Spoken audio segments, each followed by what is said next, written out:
एक ऐसा कंट्री जिसकी ज्योग्राफी शायद दुनिया में सबसे वर्स्ट हो। ना उसमें ज्यादा पहाड़ हो जो उसे प्रोटेक्शन दे सके, ना ही उसके पास अच्छी कोस्ट लाइन हो और ना उस कंट्री में कोई खास नेचुरल रिसोर्सेस हो। सदियों से वो कंट्री ऐसे दुश्मनों में घिरा हुआ हो जो बार बार उस पर अटैक करके उसे बर्बाद करते हो। ऐसा कंट्री जो यूरोप में होने के बावजूद इंतहाई गरीब और कमजोर हो, लेकिन फिर कुछ ऐसा हो कि वही कंट्री यूरोप का सबसे पावरफुल कंट्री बन जाए। उसकी इकोनॉमी इतनी तेजी से ग्रो करने लगे कि इकोनॉमिस्ट्स ये प्रेडिक्ट करने लगे कि 2030 तक वो यूके को पीछे छोड़कर दुनिया की 5वीं सबसे बड़ी इकोनॉमी बन जाएगा। उसके अपने लोग जो दूसरी कंट्रीज में माइग्रेट कर गए थे वो वापस आने लगे, और सिर्फ यही नहीं बल्कि इस कंट्री की मिलिट्री भी इतनी पावरफुल हो जाए कि अमेरिका बाकी यूरोप को छोड़कर उस पर रिलाई करने लगे। दुनिया की बड़ी बड़ी टेक कंपनीज जैसे कि गूगल, फेसबुक, इंटेल और अमेज़न मिलियंस ऑफ डॉलर्स लगा के अपने ऑपरेशंस वहां सेटअप करने लगे। ये कोई फिक्शन नहीं है, ये कहानी है पोलैंड की, the next super power of Europe, जिसने सिर्फ 30 सालों में अपने हालात और तकदीर बदल दिए। लेकिन पोलैंड की इस प्रोग्रेस को सिर्फ एक खतरा है, और वो खतरा बाहर के दुश्मनों से नहीं है बल्कि खुद पोलैंड के अंदर से ही है। सच ये है कि आज की वीडियो में हम डिस्कस करने जा रहे हैं पोलैंड की जबरदस्त ट्रांसफॉर्मेशनल स्टोरी और कुछ खतरनाक चैलेंजेस जो पोलैंड की इस सारी तरक्की को बर्बाद कर सकते हैं।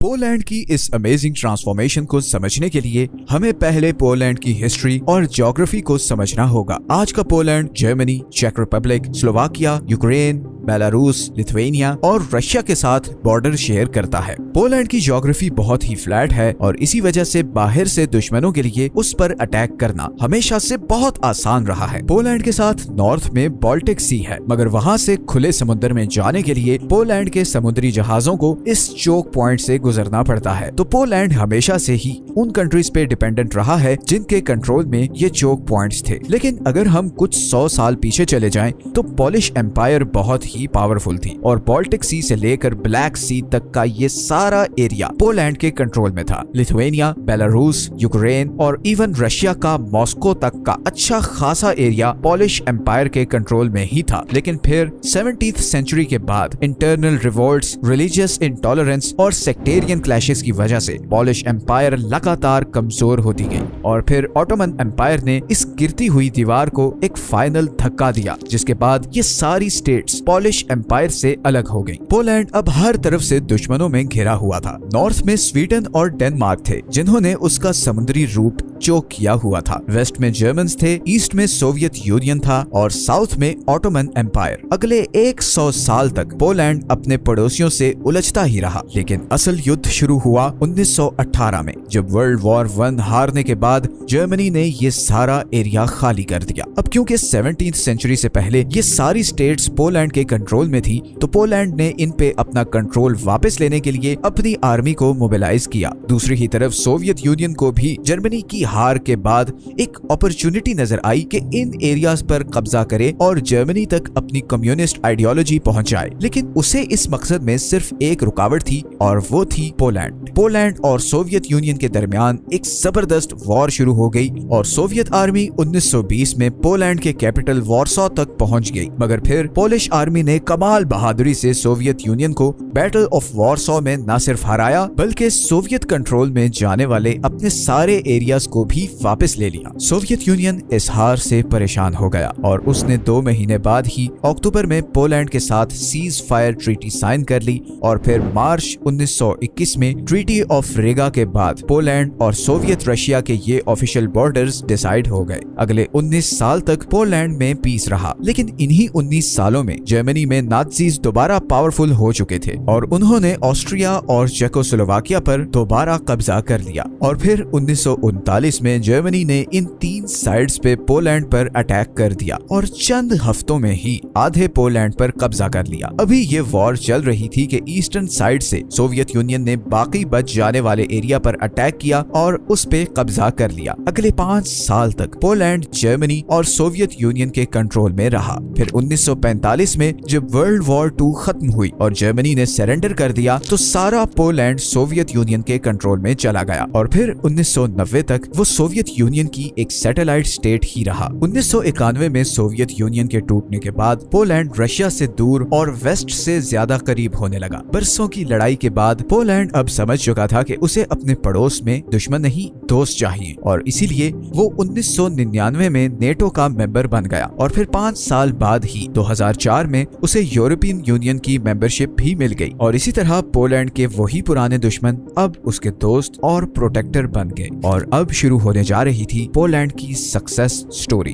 पोलैंड 1946 से 1990 तक सोवियत यूनियन के अंडर था और इन 40 सालों में उसकी इकोनॉमी दुनिया से कट ऑफ और बहुत ही स्लो रही, बिकॉज उसे वही सोवियत यूनियन का नेशनलाइजेशन का सिस्टम फॉलो करना पड़ता था, जहां पर सब कुछ स्टेट ओन्ड था और प्राइवेट बिजनेसेस ना होने के बराबर थे। सारे इकोनॉमिक डिसीजंस मॉस्को से होते थे और इसीलिए जब 1990 में पोलैंड सोवियत यूनियन से आजाद हुआ तो वो यूरोप का सबसे गरीब कंट्री था और ज्यादातर पढ़े लिखे लोग पोलैंड छोड़कर दूसरे कंट्रीज में जा चुके थे। लेकिन 30 साल बाद आज पोलैंड यूरोप का सबसे अमीर और पावरफुल कंट्री बनने जा रहा है और पिछले 30 सालों में जो लगातार इकोनॉमिक ग्रोथ उसने एक्सपीरियंस की है वो आज तक किसी और यूरोपियन कंट्री ने नहीं की, और इसकी सबसे बड़ी वजह है सिंसियर इकोनॉमिक पॉलिसीज। सबसे पहला काम जो पोलैंड ने सोवियत यूनियन से आजाद होने के बाद किया वो था नेशनलाइज की गई सारी इंडस्ट्रीज को दोबारा प्राइवेटाइज करना। देखें, कम्युनिज्म के कोलैप्स की सबसे बड़ी वजह यही थी कि वो आपसे इंसेंटिव ले लेता है। हम इंसान बाय नेचर रिवॉर्ड और प्रॉफिटेबिलिटी से ट्रिगर होते हैं। जब आप किसी भी काम में रिवॉर्ड फिक्स कर दें या इररिस्पेक्टिव ऑफ परफॉर्मेंस हर बंदे को एक ही रिवॉर्ड दें तो लोगों में ज्यादा मेहनत करने, आगे बढ़ने और इनोवेशन करने का जज्बा खत्म हो जाएगा। और यही नेशनलाइजेशन में होता है, क्योंकि वो इंस्टीट्यूशन गवर्नमेंट के कंट्रोल में होती है तो उसकी सारी पॉलिसीज, सारे खर्चे गवर्नमेंट के कंट्रोल में होते हैं। सरकारी जॉब वालों में आगे बढ़ने या इनोवेशन का कोई जज्बा नहीं होता, बिकॉज उन्हें एक फिक्स्ड सैलरी मिल रही है। उनकी तरक्की एक फिक्स्ड टाइम के बाद होनी ही है, उसका इंस्टीट्यूशन प्रॉफिट में हो या लॉस में, उन्हें इससे कोई फर्क नहीं पड़ता, बिकॉज सारी फंडिंग तो गवर्नमेंट कर रही होती है। और यही चीज लॉन्ग टर्म में इदारों को बर्बाद करती है। इवन पाकिस्तान के आज के इकोनॉमिक कोलैप्स में 1970s में की गई नेशनलाइजेशन का भी बहुत बड़ा हाथ है। खैर, पोलैंड ने पिछले 10 साल तो सारी बड़ी इंडस्ट्रीज को प्राइवेटाइज किया, लेकिन अभी भी ग्लोबल लेवल पर ग्रो करने के लिए ये स्टेप्स नाकाफी थे और इसीलिए पोलैंड ने फिर यूरोपीय यूनियन में शामिल होने के लिए कोशिश शुरू कर दी। और फिर फाइनली 2004 में यूरोपियन यूनियन का मेंबर बनने के बाद पोलैंड के लिए असल तरक्की का दरवाजा खुल गया। पूरे यूरोप में सबसे ज्यादा सस्ती लेबर होने की वजह से जर्मनी, अमेरिका, यूके और फ्रांस की मैन्युफैक्चरिंग कंपनीज अपने प्लांट्स पोलैंड में लगाने लगी। फॉरेन इन्वेस्टमेंट को बढ़ाने के लिए पोलैंड ने बाहर की कंपनीज को टैक्सेस में अच्छी खासी रिलैक्सेशन दी। अब गो के ये कंपनीज प्रॉफिट्स अपने होम कंट्रीज ट्रांसफर कर रही थी, मगर एम्प्लॉयमेंट की सूरत में वो पोलैंड की इकोनॉमी को बहुत हेल्प कर रही थी। अब यहाँ पर एक ट्रिकी चीज ये है कि ज्यादातर कंट्रीज ऐसी सिचुएशन में मिडिल इनकम ट्रैप में फंस जाते हैं। ये ट्रैप तब होता है जब आपके पास चीप लेबर के अलावा कोई और चीज ऑफर करने के लिए नहीं होती और आपकी इकोनॉमिक ग्रोथ बस मैन्युफैक्चरिंग जॉब्स तक ही लिमिटेड रहती है। बाहर की कंपनीज आती हैं, बस अपने मैन्युफैक्चरिंग प्लांट्स लगाती हैं और आपकी कंट्री की सस्ती लेबर को हायर करके प्रॉफिट्स कमाती हैं। लेकिन पोलैंड ने इस ट्रैप को ऐसे अवॉइड किया कि अपनी लेबर फोर्स को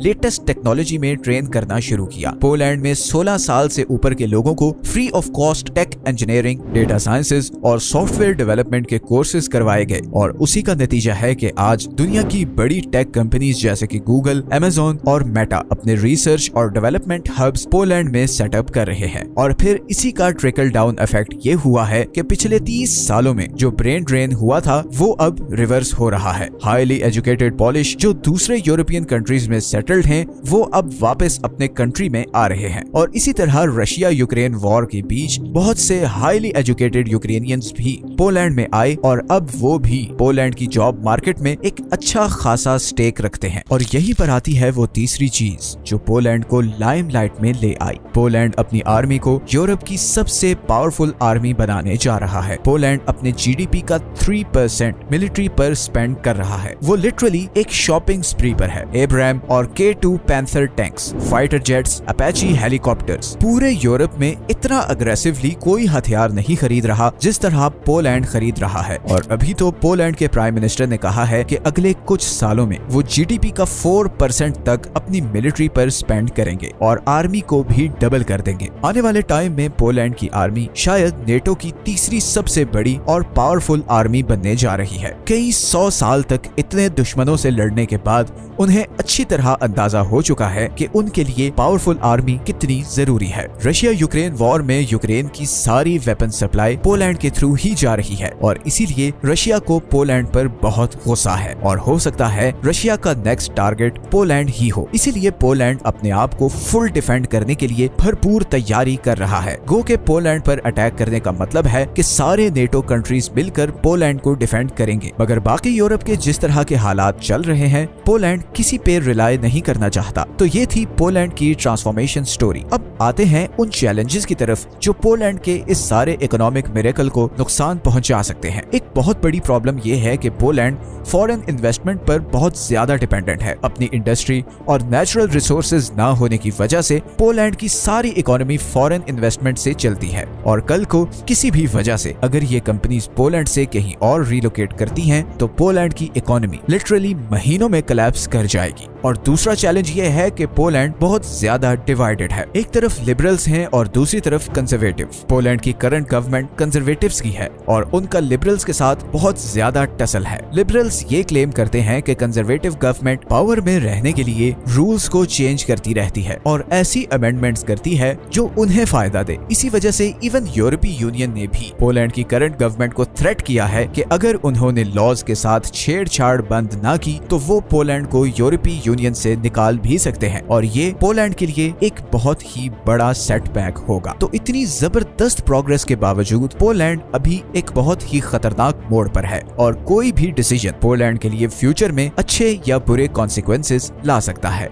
अगर आपको आज की वीडियो अच्छी लगी है तो इसे लाइक और चैनल को सब्सक्राइब जरूर कर दें। ये हैं वो सारे सोर्सेज जहां से हमने इस वीडियो के लिए कंसल्ट किया है। मिलते हैं नेक्स्ट वीडियो में एक और इंटरेस्टिंग टॉपिक के साथ। अपना ख्याल रखिएगा। अल्लाह हाफिज।